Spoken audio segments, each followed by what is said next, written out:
Olá, meus irmãos, estamos aqui ao vivo para mais um estudo, mais um episódio aqui do nosso podcast que trata sobre o Apocalipse. Hoje a gente vai estudar o capítulo 15, do versículo 1 ao 4. São só 4 versículos, mas tem tanta coisa para falar que a gente decidiu não avançar mais do que esses, tá? Então vamos fazer uma leitura corrida desses 4 versículos e aí a gente vai tentar aí trazer para vocês uma visão mais ampla do que a palavra está nos trazendo. Vamos lá então? Vou projetar na tela aqui para nós. Diz assim, ó: Eu vi outro grande e admirável sinal no céu, 7 anjos que tinham as 7 últimas pragas, porque nelas é consumada a ira de Deus. E vi um como mar de vidro misturado com fogo, e também os que saíram vitoriosos da besta e da sua imagem e do seu sinal, e do número do seu nome, que estavam junto ao mar de vidro, e tinham as harpas de Deus, e cantavam o cântico de Moisés, servo de Deus, e o cântico do Cordeiro, dizendo: Grandes e maravilhosas são as tuas obras, ó Senhor Deus Todo-Poderoso. Justos e verdadeiros são os teus caminhos, ó Rei dos santos. Outras traduções vão trazer, ó Rei das nações. Quem não temerá o seu nome, ó Senhor, e não magnificará o teu nome? Porque só tu és santo.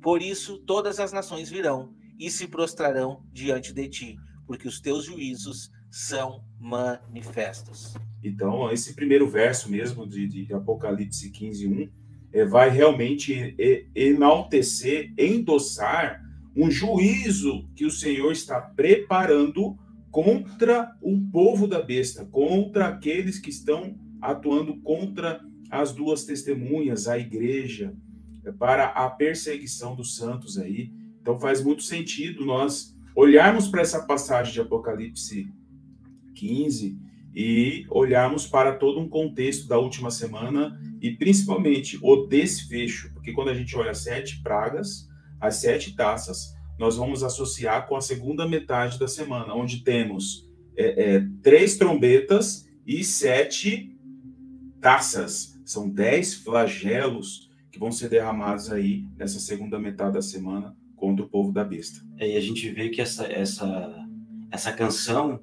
é uma comemoração do que Deus fez ali com o povo ali, né?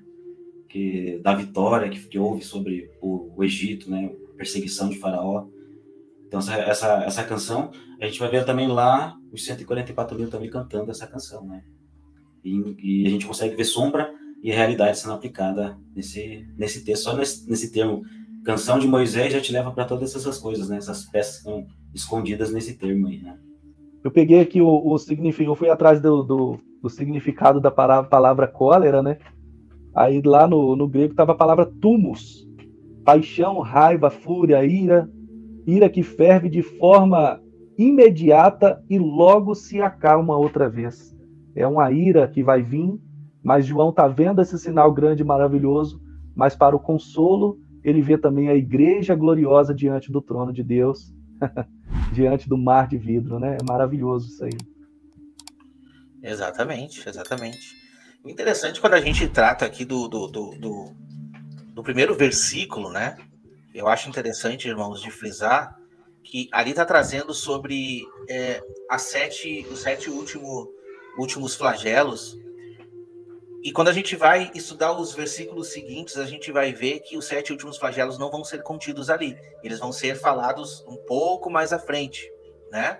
Só que como a gente estava até conversando um pouquinho antes daqui da live, por mais que a gente veja aspectos dessa ira, para quem assistiu a live passada, a gente viu aí falando aí sobre a vindima, né?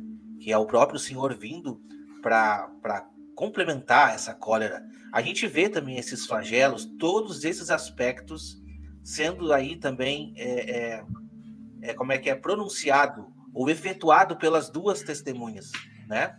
E nós temos ainda um episódio de que quando as duas testemunhas elas são mortas, uma das comemorações daqueles que estão matando as duas testemunhas é exatamente falado sobre isso. Está lá em Apocalipse 11, no versículo 12, ó. Diz assim, ó, não, versículo 10, desculpa.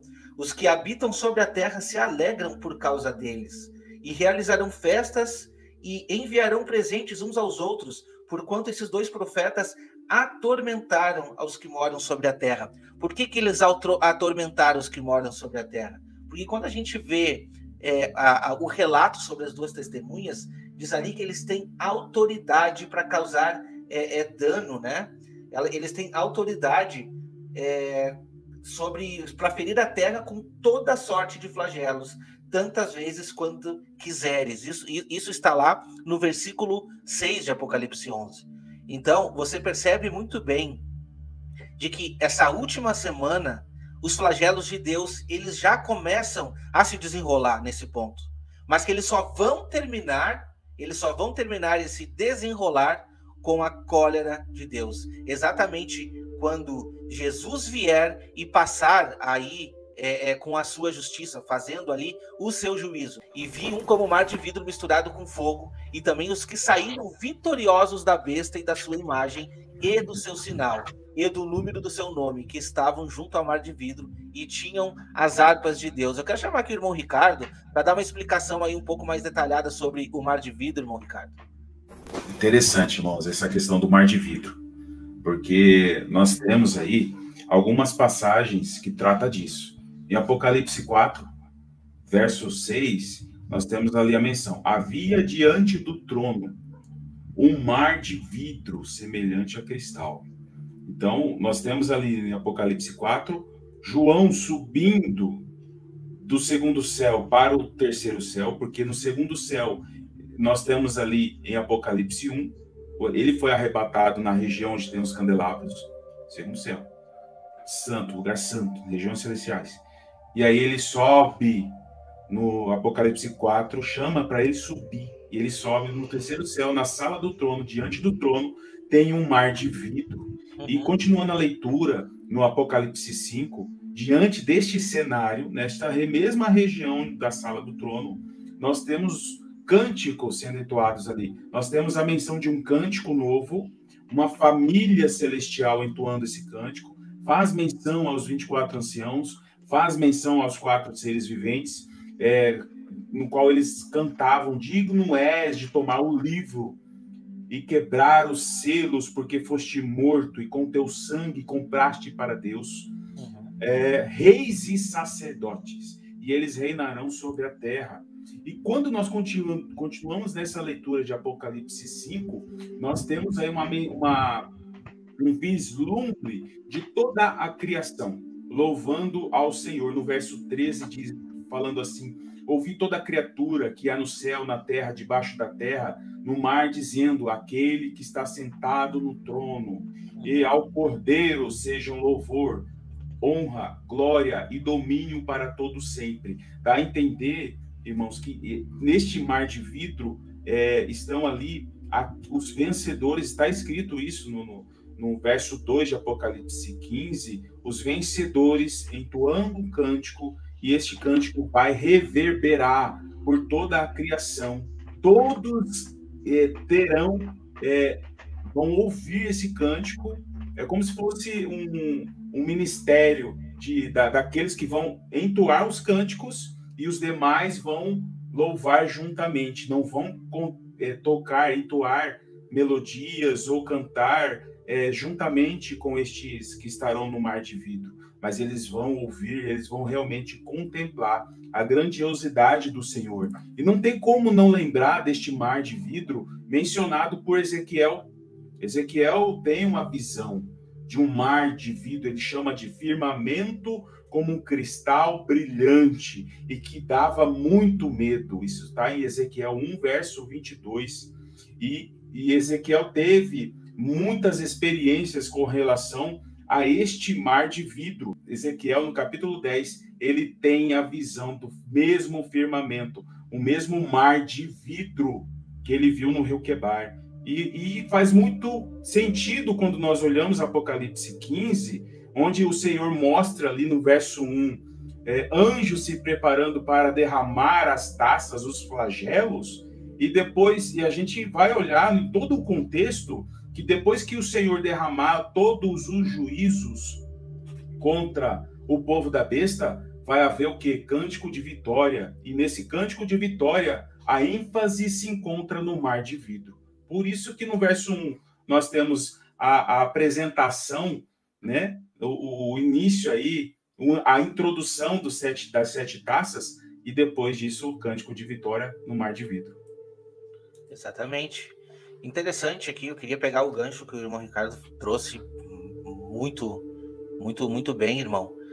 Da gente observar o que a gente está enxergando quando a gente vê lá em Apocalipse 4, né? É a visão do trono de Deus. E aí, como a gente já tem até no episódio do Apocalipse 4, a gente vê que nós somos comparados junto a esses que estão diante do trono já no dia de hoje. Então, a comparação do mar de vidro, primeiramente, deve ser traduzida para nós mesmos, para ver como que está a nossa vida. Será que nós estamos transparentes perante o Senhor ou estamos manchados? Esse é o primeiro ponto. O segundo ponto é exatamente esse ponto literal do firmamento, como a gente vê uma região celestial. Então, uma coisa não anula a outra, né? Nós já estamos diante do trono, mas nós também estaremos diante do trono. Aí é que está a questão. E a questão do cântico sendo cantado justamente vai ser depois. Esse é um ponto depois dos vitoriosos. E olha o que vai dizer em Apocalipse 7, do 11 ao 15. E todos os anjos estavam ao redor do trono, e do ancião e dos 4 animais, e prostraram-se diante do trono sobre os seus rostos, e adoraram a Deus, dizendo: louvor e glória e sabedoria, e ação de graças, e honra e poder e força ao nosso Deus para todo sempre. Amém. Um dos anciões me falou dizendo: estes que estão vestidos de vestes brancas, quem são? E de onde vieram? E eu disse-lhe: Senhor, tu sabes. E ele disse-me: estes são os que vieram da grande tribulação e lavaram as suas vestes e branquearam no sangue do Cordeiro. Por isso estão diante do trono de Deus e servem de dia e de noite no seu templo. E aqueles que estão sentados sobre o seu trono cobrirá com a sua sombra. Vocês percebem que eles estão ali entoando um cântico? Eles estão junto ao mar de vidro, junto ao trono de Deus, entoando um cântico. E quando a gente vai ver sobre a quem é dado o direito de aprender sobre esse cântico, a gente vai ver os 144 mil. Eles recebem aí de Deus a autoridade de aprender sobre esse cântico, né? E o passar pela grande tribulação é um dos requisitos. E é isso que está sendo apontado aqui em Apocalipse 15. Estes são os que não aceitaram a marca da besta. Estes são os que não aceitaram, não se dobraram à imagem e nem ao número dessa marca, né?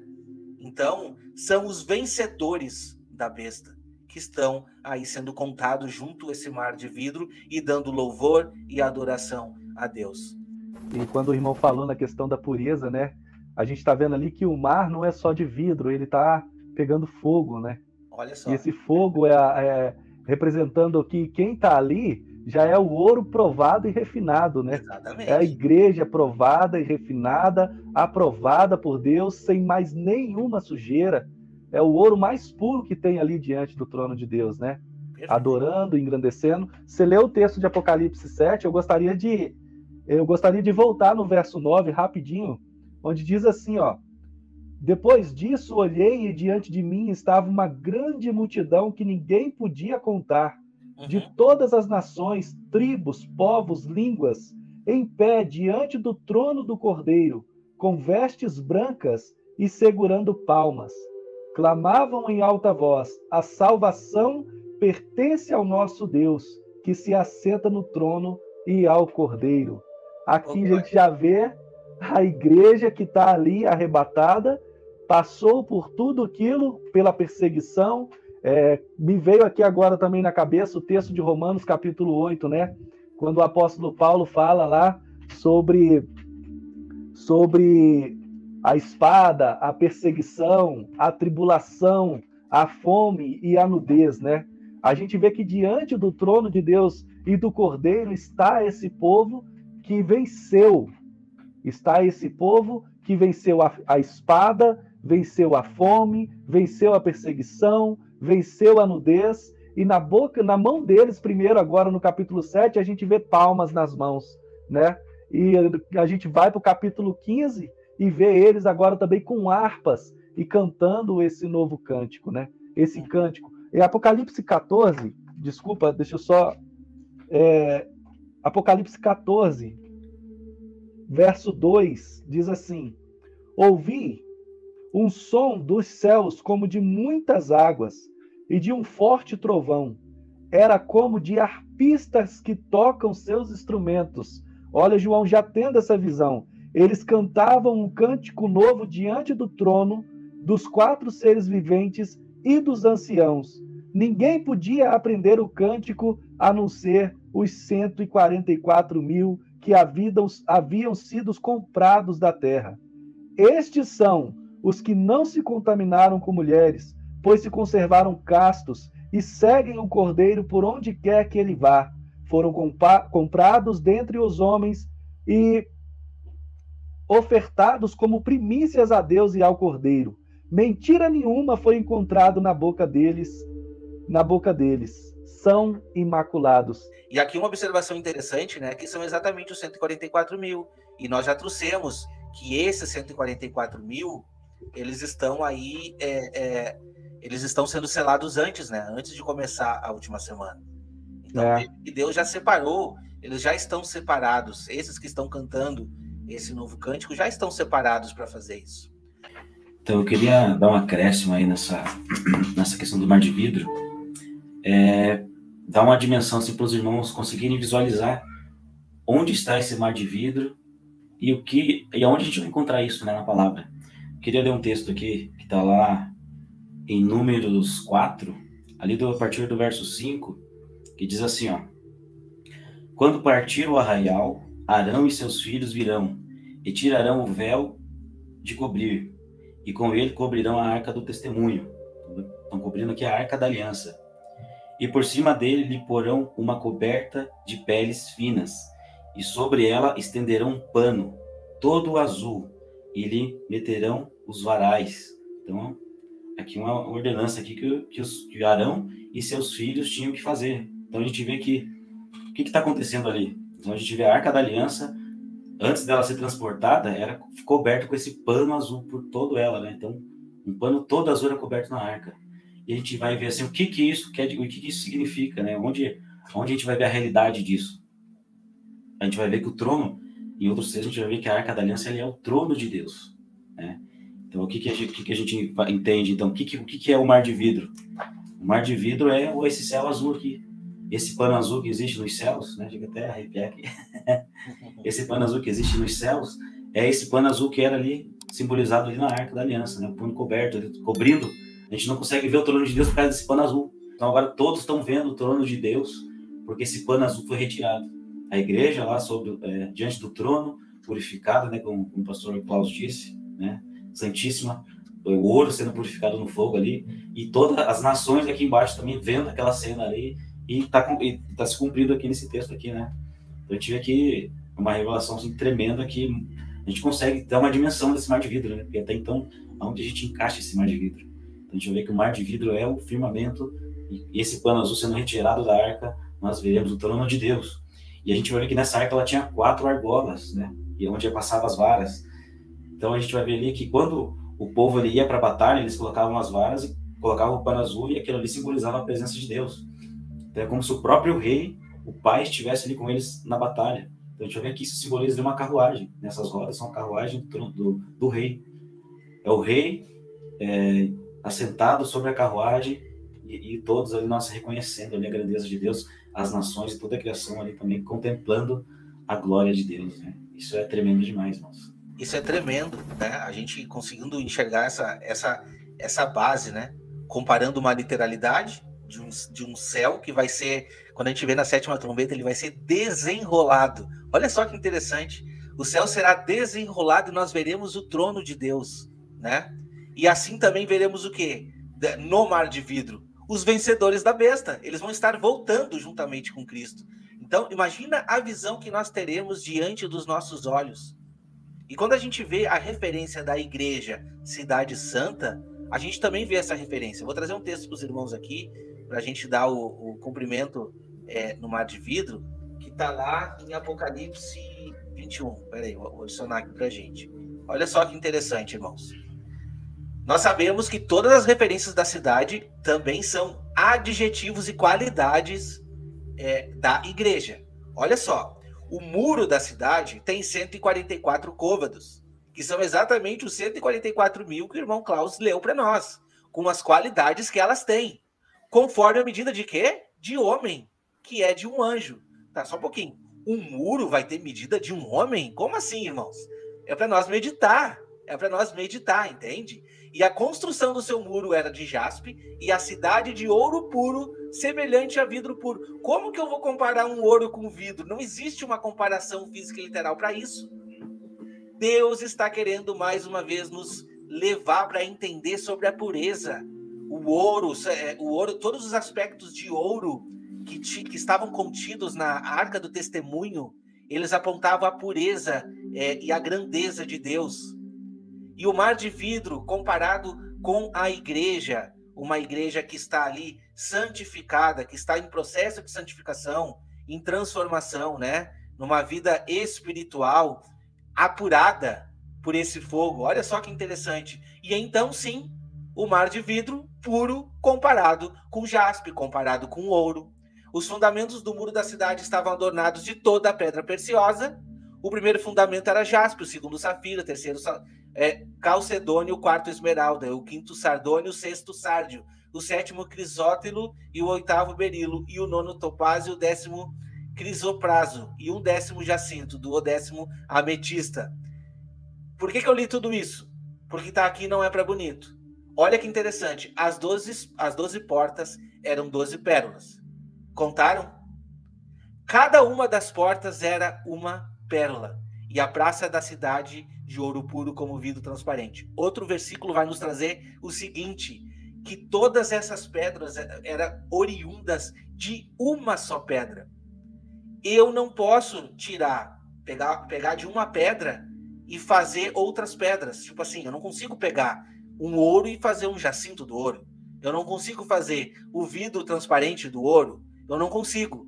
Mas Deus nos enxerga e nos introduz como oriundos de uma só pedra. Nós somos comparados a essas 12 pedras. Nós somos as 12 pedras, né? Oriundos de uma só pedra, e aquela pedra que é a pedra de esquina, a pedra angular.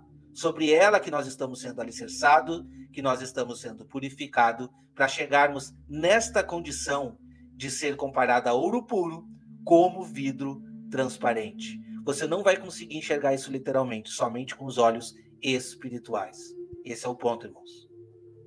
E interessante também, eu estava observando aqui, que a mensagem que está sendo contida aqui nesse cântico, ela está sendo falada na primeira voz, ali, a primeira mensagem angelical. Eu não sei se vocês conseguiram perceber esse ponto, né? Que diz assim: grandes e admiráveis são as tuas obras, Senhor Deus Todo-Poderoso. Justos e verdadeiros são os teus caminhos, ó Rei das Nações. Então está apontando primeiramente que a obra de Deus é grande e admirável. E o que o mundo nos apresenta hoje? Não, Deus não é o Criador, Deus não é o mantenedor. A gente veio de qualquer outro lugar, menos de Deus, né? É o que a mídia tenta nos apregoar hoje em dia a respeito de Deus e da sua obra. E esse cântico está apontando muito pelo contrário, que grande e admirável são todas as obras. E Deus diz que ele anuncia o fim desde o princípio.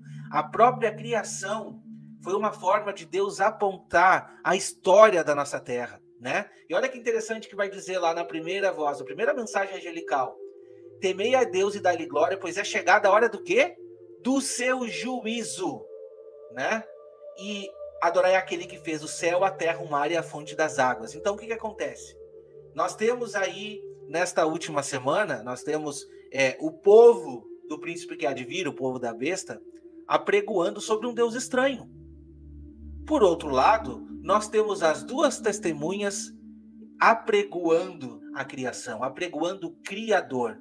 Esse cântico de Moisés está sendo cantado muito tempo antes pelas duas testemunhas. Não com melodia, mas com testemunho. Está sendo cantado muito tempo antes, né? Com a sua vida de testemunho, com a sua vida espiritual, com a sua entrega, com a sua pureza que a gente leu aqui. E todos vão ver as duas testemunhas se levantando para defender o nome de Deus. Defendendo o nome de Deus, se preciso for, sendo entregue para a morte por causa do nome de Deus. Então você vê a referência de que esse cântico aponta um Criador, aponta para a criação, mostrando que nós temos um Deus criador, mantenedor, que nos formou e que lá no final da história vai nos formar a sua imagem e semelhança. Por isso que a gente consegue fazer a conexão de um mar de vidro, de pessoas santas. Se nós temos a cabeça que é Cristo e nós temos o corpo, como que eu vou ser comparado ao corpo de Cristo? Como, meus irmãos? Somente em santidade. Do contrário, eu não posso ser comparado ao corpo de Cristo. Entende? Se eu não estiver andando em santidade, como que eu vou me comparar ao corpo de Cristo? Então esse é o aspecto principal aí desse mar de vidro, né? É um aspecto de pureza, é um aspecto de santificação e santidade, principalmente. Então isso a gente consegue comparar aí com os atos de justiça de Deus que estão sendo apregoados. Veja bem, o povo de Israel venceu a Faraó ali, obteve a vitória sobre Faraó. Eles cantaram ali do outro lado do mar, porque tinham obtido a redenção, né? Eles cantaram, eu até anotei aqui, ó, o Cântico de Moisés fala da vitória que o povo de Israel obteve sobre a escravidão no Egito. Foi a vitória do povo sobre Faraó na carne. Obtiveram a redenção parcial, mostrando para nós que a verdadeira redenção ainda viria com Cristo, né? Então, na carne ali, eles receberam uma redenção parcial. E detalhe, eles enfrentaram o mar. O mar se abriu para que eles passassem por dentro. E o que o mar está representando lá no livro de Apocalipse? Está representando as nações inimigas de Deus, né? Porque é do mar que surge a besta, né? Com as 7 cabeças, né? Uma besta horrível, né? A besta do profeta Daniel, né? E a gente vê aqui a igreja representada no povo de Israel, saindo aqui do Egito, enfrentando esse mar. Deus abriu o mar para que elas passassem a pés enxutos, né? E ao chegar do outro lado do mar, olharam para trás e viram Deus fazendo justiça, fazendo juízo sobre Faraó, sobre seus carros, seus generais e sobre seus cavaleiros, né? Eu aconselho até os irmãos, depois que estão assistindo a live aí, a fazer uma leitura meditando nesse cântico de Moisés que está lá em Êxodo capítulo 15. Olha só que maravilha, o que diz? Versículo 6 de Êxodo 15, diz assim: Senhor, a tua mão direita foi majestosa em poder. A gente está falando de louvor, né? Então olha só o louvor. Senhor, a tua mão direita foi majestosa em poder. Senhor, a tua mão direita despedaçou o inimigo. Em teu triunfo glorioso, grandioso, derrubastes os teus adversários, enviastes o teu furor flamejante que os consumiu como palha. Olha lá, a gente já está vendo aqui Apocalipse, Deus derramando as suas taças sobre o povo da besta, queimando eles como palha, né? Aí a gente avança mais um pouquinho, o verso 11. Quem entre os deuses é semelhante a ti, Senhor? Quem é semelhante a ti, majestoso em santidade, terrível em feitos grandiosos, autor de maravilhas? Estendestes a tua mão direita e a terra os engole. Com o teu amor conduziste o povo que resgataste. Com a tua força, tu os leva à tua santa habitação. Olha que grandioso. Quem está diante da santa habitação do Senhor agora que a gente está falando? Por isso que não dá. Depois que, para a glória de Deus, veio a iluminação da palavra para mim, através da vida dos irmãos, sabe? E que meus olhos se abriu junto com a luz do entendimento, eu pude perceber que não dá para ler o livro do Apocalipse sem fazer a soma com a lei, os salmos e os profetas. Não dá. Exatamente. Não dá para ler. Olha só, o verso 17 e 18, só para... Tu farás entrar e o plantarás no monte da tua herança, no lugar, ó Senhor, que fizeste para a tua habitação, no santuário, ó Senhor, que as tuas mãos estabeleceram. O Senhor reinará eternamente. Já está remetendo para o reinado de Cristo. O povo preparado diante do trono, né? tinha acabado de ser lavado e purificado pelas águas por onde passaram e agora estão se preparando para entrar no reinado juntamente com Cristo, né? Estão adorando a Deus, sendo apresentados por Cristo a Deus. Está aqui a igreja vitoriosa, está aqui aqueles que venceram, aqueles que foram experimentados, que se mantiveram castos, sinceros diante da presença do Senhor. Muito legal. Eu vi você comentando, Wagner, sobre festa de tabernáculos, apontando aí para Zacarias 14. Zacarias 14, interessante, que traz ali um contexto das nações que restam, terão que descer até Jerusalém, na verdade, subir até Jerusalém para celebrar tabernáculos ano a ano. E nós precisamos discernir ali que esta celebração, ela envolve todos. Por isso que nós temos aí a passagem de Apocalipse 7:9, onde tem uma grande multidão de povos, línguas e nações com palmas nas mãos. Palmas nas mãos vai apontar para tabernáculos. E eles estão diante do trono. Então nós olhamos aqui já, que Apocalipse 4:6, Apocalipse 5 também, nós sabemos que o mar de vidro está diante do trono. E essa celebração dos santos com palmas nas mãos vai apontar também para um ofício sacerdotal superior e eterno, segundo a ordem de Melquisedeque, apontando para a igreja, para os vencedores, apontando para os glorificados, no mar de vidro, diante do trono. E por que eu estou enfatizando isso e associando com Zacarias 14? Porque essa celebração de tabernáculos que está acontecendo no mar de vidro é uma parte, e isso vai se estender na terra. E as nações estão na terra celebrando tabernáculos também.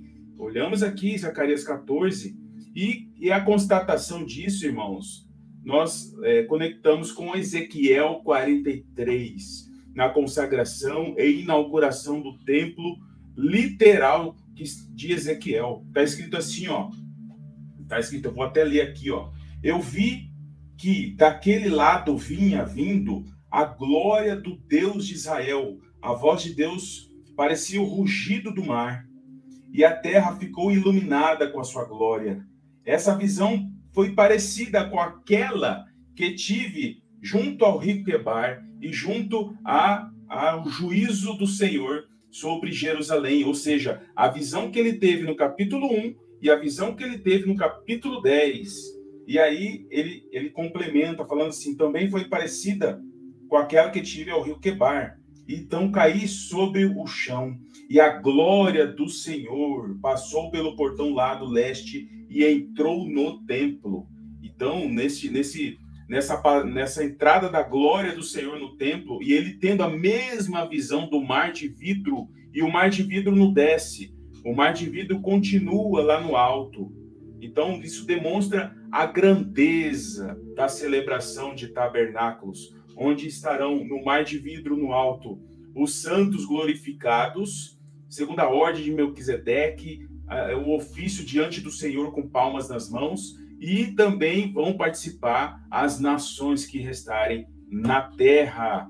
Então, isso é lindo demais, irmãos. E interessante também, irmão Ricardo, te interrompeu porque está dentro desse contexto, bem interessante que se a gente for ver todos os aspectos da construção desse templo, a gente não vai ver ali nenhuma parte comentando sobre o ouro, né? Não tem nada de ouro. Por quê? Porque a igreja é comparada com o ouro, e a igreja estará no mar de vidro. Então, ouro, a gente viu ali os textos claramente da Nova Jerusalém, nos mostrando que o ouro e o ouro e vidro é a mesma coisa. Mas quando Deus nos traz um chamado, a gente vai à luta. Deve ser assim. Ouvir a voz do Espírito, ouvir o chamado de ir, anunciar a mensagem. Então, vocês todos que estão aqui, pastor Grayson, irmão Ricardo, pastor Klaus e todos os irmãos que estão participando, um dia ouviram alguém convidar, olha, irmão, vamos colocar esse conhecimento aí para multiplicar, né? E os irmãos ouviram o chamado e o principal, estavam preparados. Aí é que tá. Muitas vezes a gente recebe uma oportunidade de falar e a gente não está preparado, entende? Então, estar preparado, como Isaías ouviu a voz do Senhor e disse, envia-me a mim, entendeu? Envia-me a quem hei de enviar, envia-me a mim, entende? Então, no momento certo, Deus está acolhendo, está chamando as suas testemunhas. Então, para os irmãos meditarem, o texto que a gente trouxe aqui, tá? Eu quero encerrar com isso. O texto que nós trouxemos está mostrando os vencedores da besta. Não adoraram a imagem, não aceitaram a marca, né? E foram comprados aí da terra para cantar esse cântico. O irmão Grayson trouxe uma terça parte sendo purificada, né? E se a gente faz uma matemática aqui, a terça parte de 100 é 3, 3, 3, 3. Terça parte.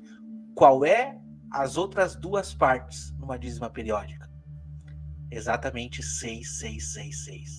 Os que não estão sendo purificados são os que estão sendo marcados pela besta. A matemática de Deus, ela não falha, meus irmãos. Deus, ele é fantástico até na sua matemática.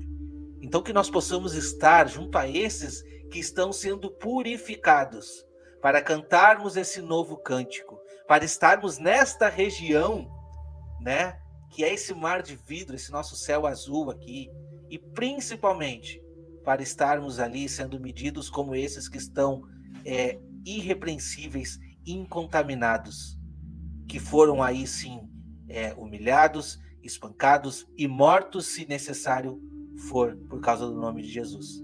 Mas que a gente não venha a negar esse nome, que nós possamos aí anunciar essa mensagem, nos tornarmos disponíveis para que possamos fazer o reino de Deus avançar. Então nós agradecemos a todos os irmãos que estivermos aqui. Pastor Klaus, mais uma vez, muito obrigado. Irmão Grayson, muito obrigado. Eu quero dizer para vocês dois, vocês já são da casa, vocês já são do time. Quando a gente quiser agora, a gente só vai fazer o contato e vocês vêm. Irmão Ricardo, não preciso nem te dizer, né? Você é o dono do podcast aqui. Amém. Irmãos, que Deus abençoe a todos vocês. Não se esqueçam aqui de seguir o canal dos irmãos, né? Tá passando aqui embaixo, aqui na tela. Segue o canal dos irmãos aqui, né? E acompanhe a playlist que a gente vai deixar aqui na descrição do canal para os irmãos acompanhar todos os vídeos na sequência, né? Acompanhe os outros estudos que a gente traz aqui também. Compartilhe os vídeos para que esses vídeos possam alcançar mais pessoas, né? E que a gente possa seguir aí avançando neste conhecimento.